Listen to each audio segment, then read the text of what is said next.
So, a neutral density filter is like having sunglasses for your video camera. It allows it to work more like a film camera, which has a lens that can, stop down. And then you can get slow shutter speeds. Slow shutter speeds means natural, organic, human-looking motion blur, in other words. So here I'm filming at 25p with a 50th of a second shutter. With a neutral density filter on the Osmo. Pretty cool, huh?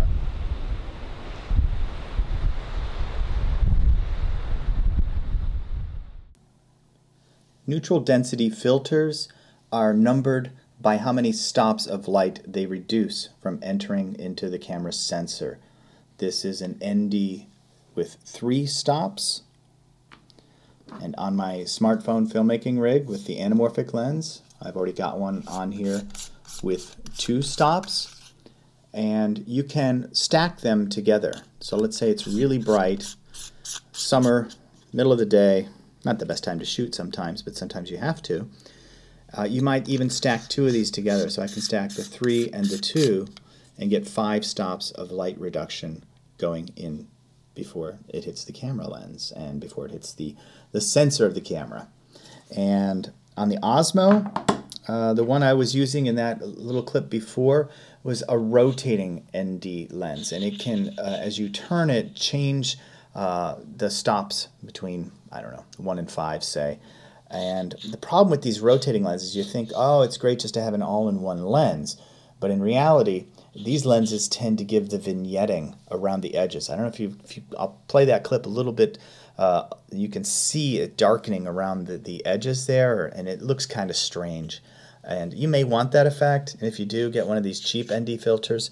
And if you want to not have that effect, I recommend getting some high-quality optical glass ND filters. These are made by Moondog Labs. They're specifically for this mount, but they would work on other lenses with the same millimeter ring. So for each lens system you want to get a set of ND filters. Get the ones that stack together. And now for a film test. I'd like to take you to the Cascata della Marmora, the Marmora Falls, near Rome in Italy. And you can see that I've got the ND filter. In fact, I've got the 2 and the 4 stop ND filters attached for some film tests. It's a beautiful sight. If you ever get the chance, I recommend go with some colleagues like I did and get a tour, because they are really breathtaking waterfalls, and you want to film them properly. You want the water to be cascading. And look at this. This looks like it could be out of the Lord of the Rings or some magical enchanted forest. That's what ND filters get us. They let us film motion with a slower shutter speed. Without the ND filter, you can see I've got 3072 of a second, even at the lowest ISO setting. So it's a really bright scene. And this is video. This is what happens with a high shutter speed. It might be great for sports, but it's not great for mimicking the way that the human eye sees things, which is much more fluid. And so you need that motion blur. And so now with the ND filters on, I'm able to film at the same ISO, but at 48th of a second to get a much more natural looking end of the waterfall.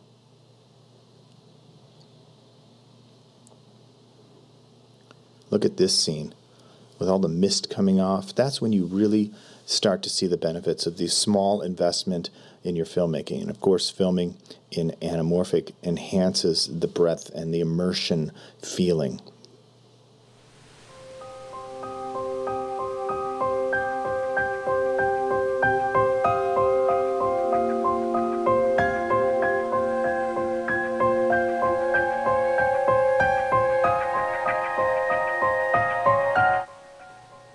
You can see when you have a scene like that, all you got to do is add a little cinema music and you're in business.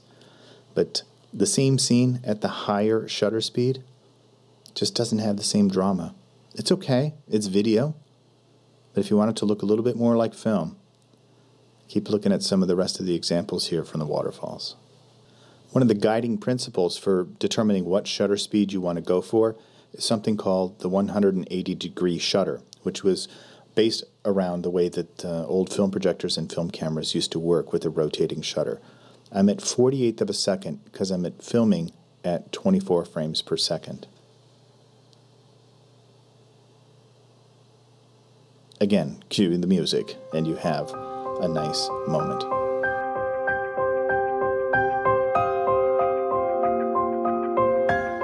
The effect is particularly noticeable when you're filming closer to a subject, like moving water. Here it is at 1/3000th of a second. It's almost like a strobe effect. You can see every little drop of water. And then getting it to the 180-degree shutter, 1/48th of a second at 24 frames per second. Much more fluid. Here's a variation where I was at 1/24th of a second at 24 frames per second to even get more of a cotton candy type look to the water.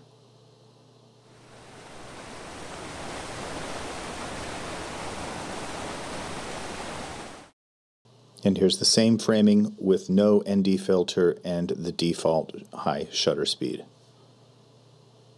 So you can experiment. Depending if you're filming at 30 frames per second, you can try a 30th of a second or a 60th of a second to get nice, natural looking motion blur and turn your videos into something that looks a lot more like film.